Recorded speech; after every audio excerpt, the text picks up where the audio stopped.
Ինչ եթե ասեմ քեզ, որ դու դեռ իրավունք ունես երջանիկ լինելու, նույնիսկ դժվարին ժամանակաշրջանում։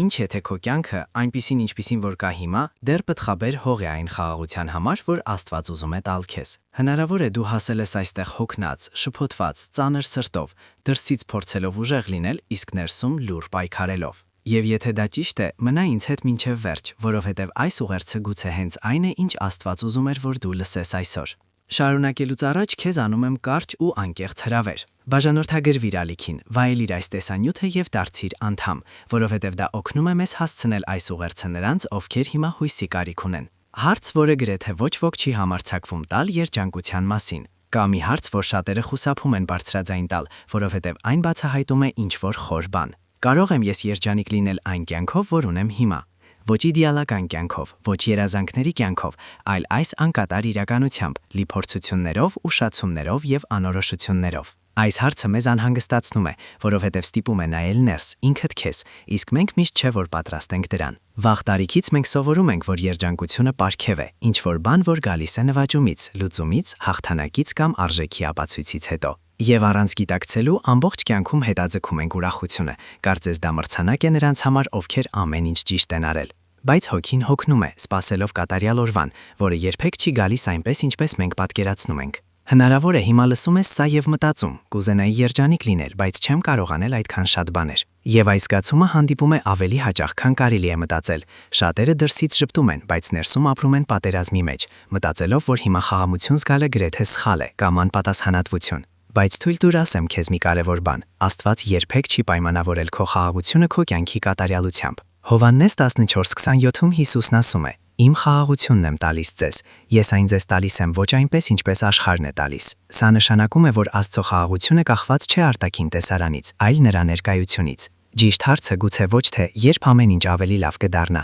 այլ ինչ է Աստված ուզում ինձ սովորեցնել, քանի դեռ ոչինչ չի բարելավվել։ Որովհետև երբեմն այնինչ թվում է ուշացում, պատրաստություն է, իսկ այնինչ թվում է շփոթմունք, ավելի խոր վստահելու հրավեր է։ Եթե թույլ տաս, որ այս հարցը մնա քո սրտում ամբողջ այս տեսանյութի ընթացքում, ինչ-որ բան կարող է սկսել փոխվել, ոչ դրսում, այլ ներսում քո։ Հենց այստեղ է ծնվում իսկական երջանկությունը։ Այո, ինչու ես զգում, որ երջանիկ կլինես միայն այն ժամանակ, երբ ամեն ինչ կարգի գա։ Շատ մարդկանց կյանքում կրկնվում է անխոս օրինաչափություն, գաղափարը, որ երջանկությունը միշտ հաջորդ ձեռքբերումից կամ լուծումից հետո է։ Երբ խնդիրը վերջանա, երբ ցավը անցնի, երբ կյանքը վերադառնա ճիշտ ուղու վրա, ապա վերջապես կարող ես հանգիստ շնչել։ Խնդիրը այն է, որ միշտ ինչ-որ նոր բան է հայտնվում, մեկ խնդիր լուծվում է, հայտնվում է մյուսը։ Ցիկլը վերջանում է, ծնվում է նոր մտահոգություն։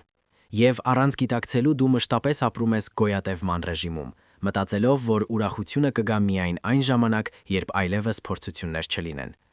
Այս տրամաբանությունը Աստծուց չի գալիս, այն գալիս է վախից։ Վախը տառապանքից, վախը հիասթափությունից, վախը ապարդյուն հույսից։ Այդ ժամանակ սիրտը ստեղծում է կեղծ պաշտպանություն։ Ես ինձ չեմ թույլ տա հիմա երջանիկ լինել, որպեսզի հետո չհիասթափվեմ։ Բայց այդպես ապրելը հյուծի չէ, հոգին սպառվում է, որովհետև ստեղծված է Աստծու մեջ խաղաղության համար, ոչ թե մշտական զգոնության։ Մատթեոս 11:28-ում Հիսուսը հստակ հրավիրում է. Ինձ մոտ եկեք բոլոր դժվարություն կրողներն ու ծանրաբեռնվածները, եւ ես ձեզ հանգիստ կտամ։ Ուշադրություն դարձրու, որ նա չի ասում եկեք երբ ամեն ինչ լուծվի, նա ասում է եկեք հոգնած։ Սա ամեն ինչ փոխում է, սա նշանակում է, որ քեզ պետք չէ սպասել մինչև կյանքը բարելավվի, որպեսզի հանգիստ գտնես։ Հանգիստը գալիս է առաջ, ոչ թե հետո։ Քանի դեռ հավատում ես, որ երջանիկ կլինես միայն ապագայում, կորցնում ես հնարավորությունը ապրելու այն, ինչ Աստված ուզում է հիմա, եւ ներկան թեկուզ անկատար, այնուամենայնիվ կրում է իր մեջ շնորհ, ուսուցում եւ աստվածային հոգատարություն։ Հնարավոր է այսօր Աստված քեզ կանչում է դադարեցնել քո խաղաղության հետաձգումը եւ սկսել ապրել դրանով, չնայած թերություններին։ Երրորդ, հանգիստ հետաձգելու այն հանգիստ սուտը, որ ստիպում է քեզ։ Կա շատ վտանգավոր սուտ, որը չի գոռում, չի պարտադրում, այլ աստիճանաբար հաստատվում է սրտում։ Գաղափարը, որ դու արժանի ես խաղաղության միայն այն ժամանակ, երբ ամեն ինչ ճիշտ է։ Այս սուտը թվում է տրամաբանական, բայց գողանում է ինչ-որ թանկարժեք իսկական բան։ Այն ստիպում է հավատալ, որ այսօր ուրախություն զգալը նշանակում է ժխտել ցավը, որ հանգիստը թուլության նշան է, իսկ Աստծուն վստահելը, նախքան պատասխաններ ստանալը միամտություն։ Եվ այդպիսով հոգին ապրում է մշտական լարվածության մեջ, միշտ սպասելով, որ ինչ-որ բան փոխվի եւ թույլ տալով իրեն շնչել։ Խնդիրը այն է, որ այս սուտը քեզ դնում է մրցավազքի մեջ առանց ֆինիշի գծի։ Միշտ ինչ-որ բան պակասում է, ինչ-որ բան ուշանում է, ինչ-որ բան տեղում չէ, եւ եթե դրանից է կախված քո խաղաղությունը, այն երբեք կայուն չի լինի։ Աստվածաշունչը զգուշացնում է մեզ Առաքներ 13:12-ում. հետաձգված հույսը սրտի ցավ է պատճառում։ Երբ չափից շատ հետաձգում ես քո խաղաղությունը, սիրտը սկսում է լուր ցավել, նույնիսկ եթե դրսից ամեն ինչ նորմալ է թվում։ Աստված չի ուզում, որ դու այդպես ապրես։ Նա քեզ ստեղծել է ոչ թե գոյատևելու, այլ ապրելու համար, նպատակով, վստահությամբ եւ հույսով, նույնիսկ դժվար օրերին։ Այն խաղաղությունը, որ Աստված տալիս է, չի անտեսում իրականությունը, այլ պահպանում է քեզ նրա մեջ։ Այն չի վերացնում խնդիրները, բայց կանխում է, որ դրանք ոչնչացնեն քեզ։ Երբ ճանաչում ես այս սուտը եւ որոշում ես այլևս չենթարկվել դրան, ինչ որ բան է փոխվում։ Դու սկսում ես ավելի թեթև ապրել, նույնիսկ առանց լիարժեք պատասխանների։ 4. Ինչ է անում Աստված, երբ քո կյանքը կարծես սառել է։ Ամենադժվար զգացումներից մեկը այն է, որ ոչինչ չի կատարվում։ Աղոթում ես, փորձում ես, սպասում ես, ջանում ես, եւ այնուամենայնիվ կարծես ամեն ինչ մնում է նույնը։ Այս սառացության զգացումը ծնում է հիասթափություն, կասկածներ եւ նույնիսկ լքվածության զգացում։ Բայց Աստծո լռությունը երբեք բացակայություն չէ։ Հաճախ դա անտեսանելի աշխատանք է։ Ինչպես սերմը աճում է հողի տակ, մինչև բողբոջելը, այնպես էլ Աստված սովորաբար նախ աշխատում է արմատների մոտ, նախքան փոխելը այն, ինչ երևում է։ Եսայա 55:8-ում Աստված հիշեցնում է մեզ. «Իմ մտքերը ձեր մտքերը չեն»։ Աստծո ժամանակը չի համապատասխանում մեր անհանգստությանը, այլ նրա նպատակին։ Քանի դեռ դու մտածում ես, որ ոչինչ չի փոխվում, Աստված կարող է ամրապնդել քո բնավորությունը, հասունացնել քո հավատը, բուժել վերքերը, որոնց մասին դու նույնիսկ չգիտեիր։ Այդպիսի աշխատանքը արագ չի երևում, բայց խորապես է փոխում։ Եթե Աստված ամեն ինչ անմիջապես փոխեր, գուցե ուրախանայիր, բայց պատրաստ չլինեիր պահպանել այն, ինչ կստանայիր։ Գործընթացը նույնպես մանրակրկիտ է։ Երբ սա հասկանում ես, դադարում ես լռությունը ընկալել որպես մերժում եւ սկսում ես ընկալել այն որպես պատրաստություն, եւ այս հայացքի փոփոխությունը վերադարձնում է հույսը։ Ոչինչ քո կյանքում տեղում չի կանգնում, երբ Աստված ներգրավված է, նույնիսկ երբ դու չես տեսնում, նա աշխատում է։ 5. Կյանքը ընդունել այնպիսին, ինչպիսին որ կա, նշանակում չէ հանձնվել։ Իրականության ընդունումը նույնը չէ, որ հանձնվելը։ Շատերը շփոթում են ընդունումը պարտության հետ, բայց իրականում ընդունումը հոգևոր հասունության արարք է։ Սա այն գիտակցումն է, թե որտեղ ես գտնվում, առանց կորցնելու հավատը շարունակելու գնալ։ Ընդունել նշանակում է դադարեցնել պայքարը ներկայի դեմ եւ սկսել ապրել դրանով Աստծո հետ։ Սա նշանակում է սա այն փուլն է, որտեղ ես գտնվում եմ, եւ նույնիսկ դրանում Աստված դեռ ինձ հետ է։ Հռոմեացիներ 8:28-ում խոսքը հիշեցնում է մեզ. ամեն ինչ համագործակցում է բարու համար նրանց, ովքեր սիրում են Աստծուն։ Այնտեղ չի ասվում, որ ամեն ինչ լավ է, այլ որ Աստված օգտագործում է դրանք բարու համար։ Երբ ընդունում ես քո կյանքը այնպիսին, ինչպիսին որ կա այսօր, հանում ես քեզնից հսկայական բեռ։ Կեղծ ուժի ցուցադրության ծանրությունը, համեմատության ծանրությունը, ինքդ քեզ մեղադրելու ծանրությունը, որ դու այնտեղ չես, որտեղ ուզում ես։ Ընդունումը չի ջնջում երազանքները։ Այն միայն փոխում է ելակետը։ Դու շարունակում ես երազել, բայց հիմա խաղաղությամբ։ Դու շարունակում ես առաջ գնել, բայց առանց հուսահատության։ Հենց այստեղ է, որ ընդունումը սկսում է ծաղկել երջանկությամբ։ Ոչ թե այն պատճառով, որ ամեն ինչ կատարյալ է, այլ որովհետև դու դադարել ես պայքարել իրականության դեմ եւ սկսել ես վստահել Աստծուն նրա մեջ։ 6. Երջանկություն, որը կախված չէ նրանից, թե ինչ է կատարվում շուրջը։ Կա երջանկություն, որը չի պահպանվում միայն երբ ամեն ինչ լավ է գնում, այլ նաև երբ թվում է, թե ամեն ինչ փլուզվում է։ Այն չի ծնվում լավ լուրերից կամ խնդիրների բացակայությունից, այլ ավելի խոր արմատից, որը չի ենթարկվում հանգամանքների քամուն։ Այս երջանկությունը ոչ թե էյֆորիա է, այլ ներքին կայունություն։ Սա այն է, երբ սիրտը սովորում է մնալ ամուր, նույնիսկ երբ կյանքը չի համագործակցում։ Շատ մարդիկ ամբողջ կյանքում փորձում են կարգի բերել արտաքին աշխարհը, իսկ հետո ներսում խաղաղություն գտնել, բայց Աստծո ճանապարհը հակառակն է։ Նա նախ աշխատում է ներսում, որովհետև գիտի, որ ամրացված սիրտը կարող է դիմակայել ցանկացած իրավիճակի։ Երբ երջանկությունը կախված է արտաքինից, այն դառնում է փխրուն, անկայուն եւ անկանխատեսելի։ Հիսուսը հստակ ասաց Լուկա 17:21-ում. Աստծո արքայությունը ձեր ներսում է։ Սա նշանակում է, որ խաղաղությունը, ուրախությունը եւ հոգեվոր անվտանգությունը գալիս են ոչ թե դրսից ներս, այլ ներսից դուրս։ Երբ այս ճշմարտությունը դառնում է քեզ համար իրական, ինչ որ բան է փոխվում քո կյանքի նայելու ձևում։ Դու սկսում ես հասկանալ, որ կարող ես անցնել դժվար օրերով առանց ամբողջությամբ կորցնելու հույսը։ Ով կարող է դիմակայել հիասթափություններին առանց կործանված գալու։ Ով կարող է ապրել անորոշության պահերով առանց հուսահատվելու։ Սա ոչ թե այն պատճառով է, որ դու ինքդ ես ավելի ուժեղ դարձել, այլ որովհետև սովորել ես ավելի խոր վստահել Աստծուն։ Այս երջանկությունը չի վերացնում արդյունքները, բայց թույլ չի տալիս, որ դրանք սահմանեն, թե ով ես դու։ Այն չի ջնջում ցավը, բայց թույլ չի տալիս, որ այն գողանա քո անձը։ Սա հանգիստ, կայուն, մշտական երջանկություն է, որը պահպանվում է, երբ ամեն ինչ շուրջը անկայուն է թվում։ Եվ երբ դու զգում ես այդպիսի երջանկություն, հասկանում ես, որ այլևս պետք չէ սпасել մինչև կյանքը ավելի լավ դառնա, որպիսի խաղաղությամբ ապրես։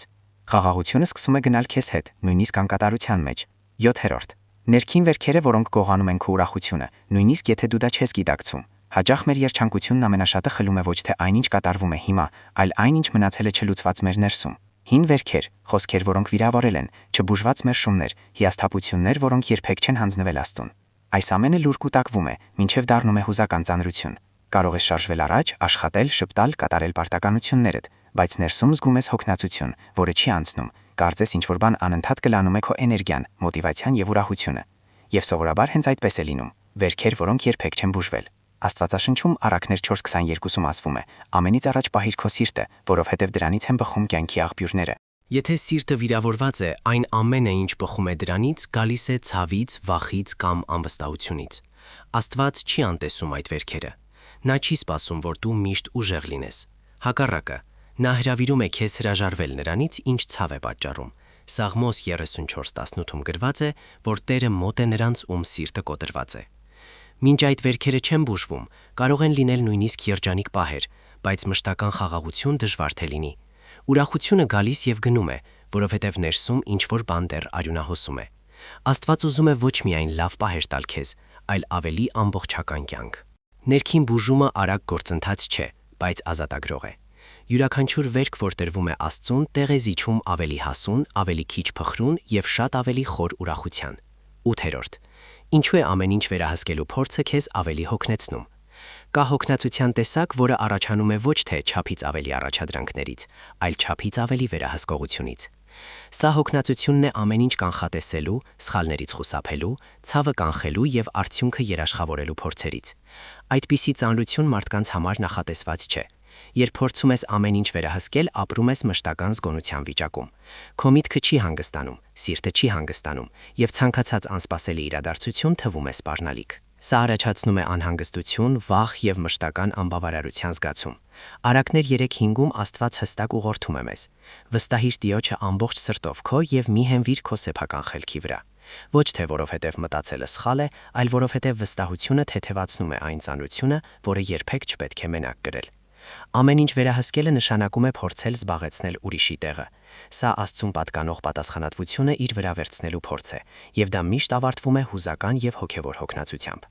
Երբ սկսում ես թողնել վերահսկողությունը, դա չի նշանակում, որ դառնում ես անպատասխանատու, այլ սովորում ես անել քո մասնաբաժինը եւ մնացածը վստահել Աստծուն։ Այս հավասարակշռությունը վերադարձնում է այն թեթևությունը, որ գողացել էր չափից ավելի վերահսկողությունը։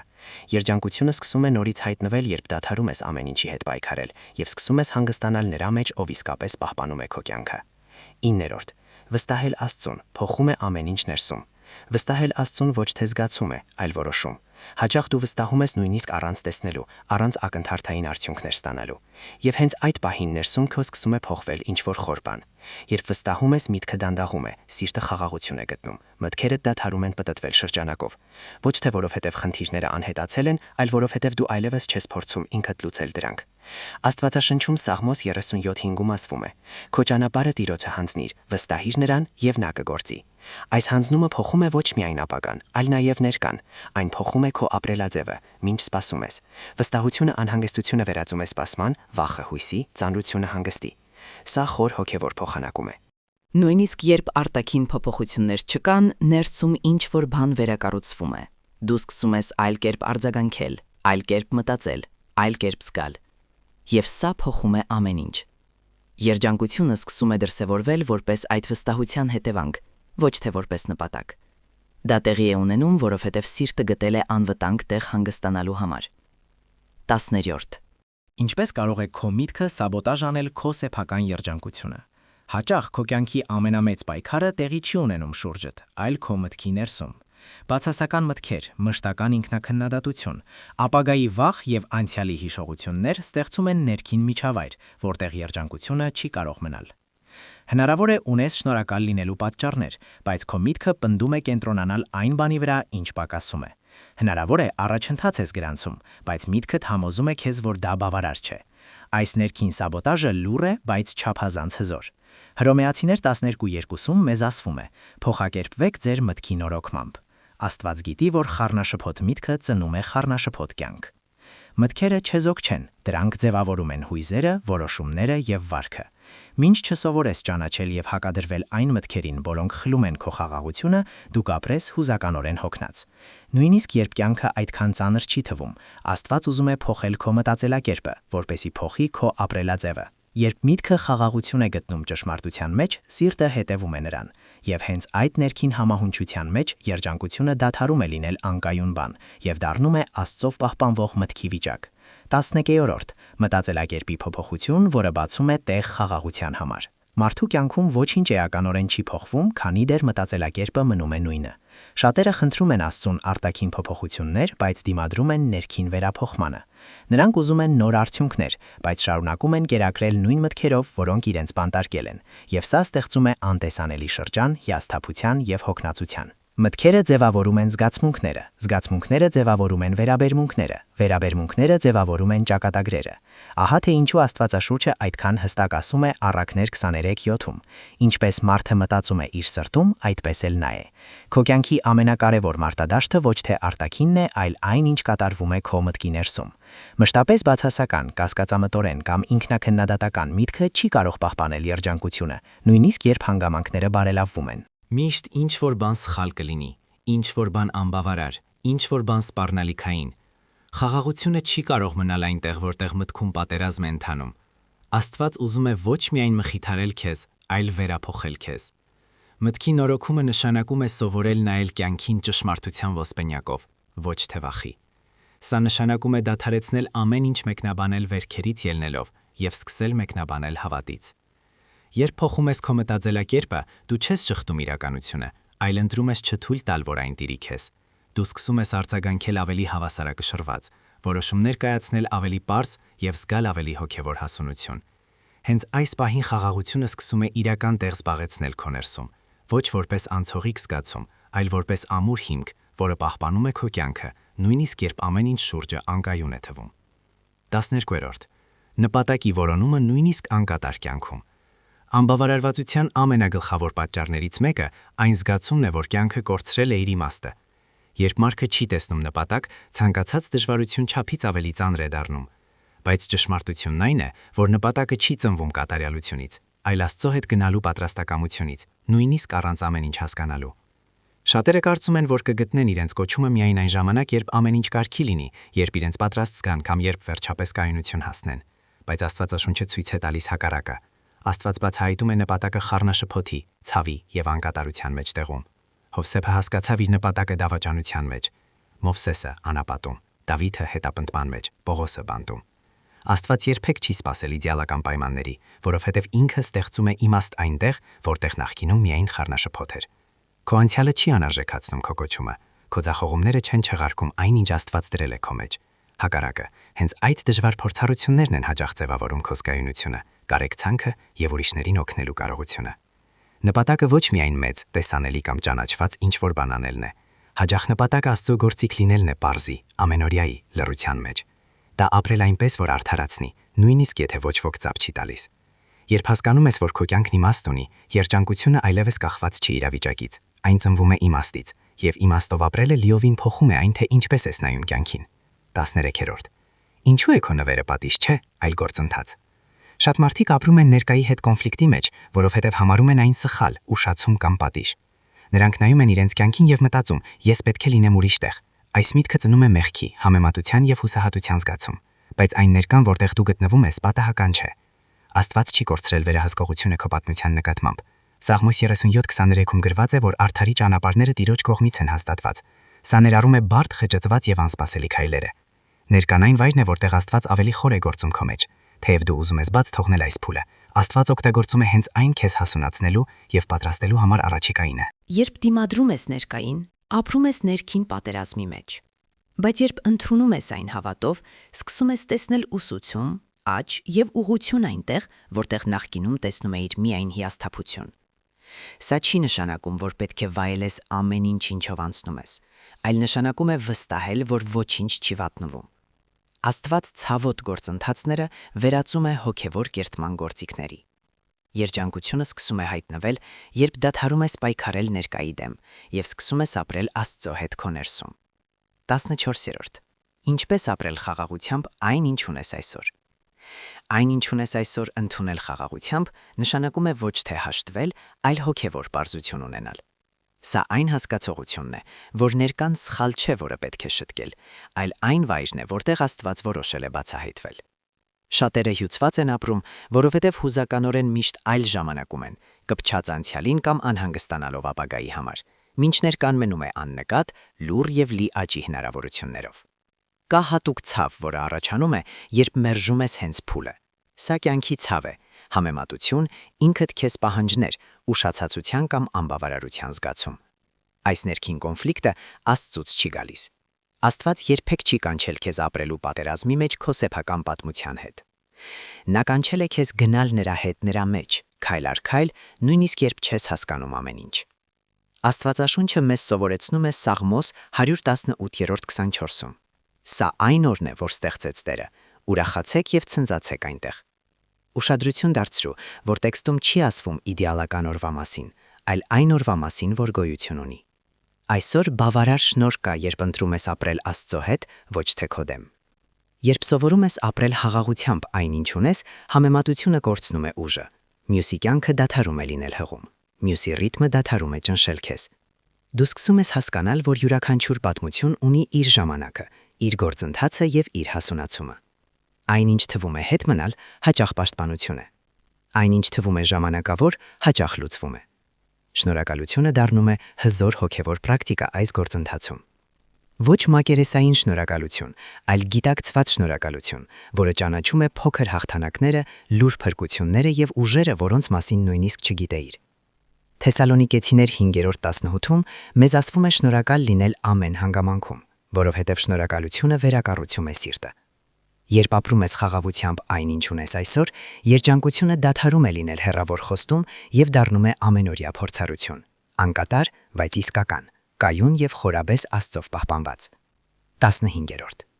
Երջանկությունը, որ Աստված տալիս է, երբ դադարում ես հույս դնել իդեալական կյանքի վրա։ Մարդու հոգևոր ճանապարհին գալիս է որոշիչ պահ, երբ հասկանում է, որ երջանկությունը չի գա իդեալական կյանքով, որովհետև իդեալական կյանք երբեք չի գալիս։ Այս հասկացողությունը չի ծնում հիասթափություն, այլ ազատագրում է։ Հենց այդ պահին սիրտը դադարում է հետապնդել անհասանելի իդեալը եւ սկսում է հանգստանալ Աստծո մեջ։ Իդեալական կյանքի սպասումը խաղաղությունը հետաձգելու նուրբ ձև է։ Սա նշանակում է, որ նույնիսկ առանց գիտակցելու ես դեռ չեմ կարող հանգստանալ, ես դեռ չեմ կարող երջանիկ լինել, ես դեռ չեմ կարող լիարժեք ապրել։ Եվ այս մշտական հետաձգումը ստեղծում է հոգնած հոգի, որը միշտ սպասում է ինչ-որ բանի, որ անհասանելի է թվում։ Աստված երբեք չի պայմանավորել խաղաղությունը խնդիրների բացակայությամբ։ Եսայի 26:3-ում գրված է. Դու կպահես կատարյալ խաղաղության մեջ նրան, ում միտքը հաստատուն է, որովհետև նա վստահում է քեզ։ Խաղաղությունը գալիս է ոչ թե տեսարանի կատարյալությունից, այլ վստահության ամրությունից։ Հենց այդ վստահությունն է կայունացնում սիրտը, նույնիսկ երբ ամեն ինչ շուրջը տատանվում է։ Երբ դադարում ես սպասել իդեալական կյանքին, տեղի է ունենում ինչ-որ խոր բան։ Ներքին ճնշումը նվազում է, այլևս պետք չէ ոչինչ ապացուցել։ Պետք չէ համեմատել, պետք չէ պատժել ինքդ քեզ այն բանի համար, որ դեռ գործընթացի մեջ ես։ Դու հասկանում ես, որ Աստված գործում է քո մեջ, մինչ գնում ես, ոչ թե ժամանելուց հետո։ Այս երջանկությունը, որ տալիս է Աստված, աղմկոտ չէ, էյֆորիկ չէ, կախված չէ ծափահարություններից կամ ակնթարթային արդյունքներից։ Այն հանգիստ է, ամուր եւ դիմացկուն։ Այն պահպանվում է լավ օրերին եւ պահպանվում է դժվար օրերին։ Այն չի լքում քեզ, երբ ինչ-որ բան սխալ է գնում, որովհետև կառուցված չէ հանգամանքների վրա։ Եթե հասել ես այս վայրը, հնարավոր է Աստված քեզ հրավիրում է ինչ-որ շատ պարզ բանի եւ միաժամանակ շատ խոր բանի։ Դադարիր սպասել իդեալական կյանքին։ Ապրիր հիմա, վստահիր հիմա, հանգստացիր հիմա։ Որովհետև Աստծուց եկող երջանկությունը կատարյալություն չի պահանջում, այն պահանջում է միայն հանձնվել։ Շնորհակալություն եմ հայտնում ամբողջ սրտով, որ մնացիր այստեղ։ Սա ցույց է տալիս, որ քո ներսում կա ինչ-որ բան, որ դեռ փնտրում է իմաստ, խաղաղություն եւ ուղղություն, եւ դա արժեքավոր է Աստծո աչքերում։ Անկեղծորեն հույս ունեմ, որ այս ուղերձը դիպավ քո սրտին, ամրապնդեց քո հավատը եւ հիշեցրեց, որ դու մենակ չես, նույնիսկ եթե անկատար ժամանակաշրջանում ես ապրում։ Այստեղի յուրաքանչյուր խոսք ստեղծված էր քեզ ուղեկցելու, ընդունելու եւ ամրապնդելու համար այս պահին քո ճանապարհին։ Թող Աստված օրհնի քեզ, ամրապնդի քեզ եւ առաջնորդի խաղաղությամբ։ Հանդիպենք հաջորդ տեսանյութում։